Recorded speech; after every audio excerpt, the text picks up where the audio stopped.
नांदगावच्या लेंडी नदीपात्रात मृतावस्थेत आढळले काळवीट।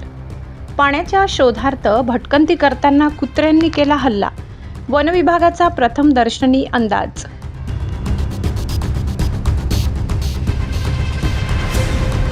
नांदगावच्या लेंडी नदीच्या पात्रात काळवीट मृतावस्थेत आढळले। जंगलातील कळपापासून दूर भरकटल्याने व शहरी भागातील कुत्र्यांनी या काळविटावर हल्ला केल्याने या काळविटाचा मृत्यू झाल्याचा प्रथमदर्शनी अंदाज वनविभाग अधिकारी व कर्मचाऱ्यांनी व्यक्त केला। दरम्यान जंगलातील नैसर्गिक पाणवठे आटत असल्याने वन्यप्राणी पाण्याच्या शोधार्थ जंगलातून बाहेर भटकंती करतात। त्यामुळे जंगलात कृत्रिम पाणवठे तयार करून त्यात वन्यप्राण्यांना पिण्याच्या पाण्याची व्यवस्था करावी अशी मागणी वन्यप्राणी प्रेमी यांनी केली आहे। कृत्रिम पाणवठ्याची व्यवस्था केल्यास वन्यप्राणी शहरी भागात न येता नैसर्गिक अधिवासातच राहतील, त्यामुळे ते कुत्र्यांचे शिकार होणार नाही असेही वन्यप्राणी प्रेमी यांनी म्हटले आहे।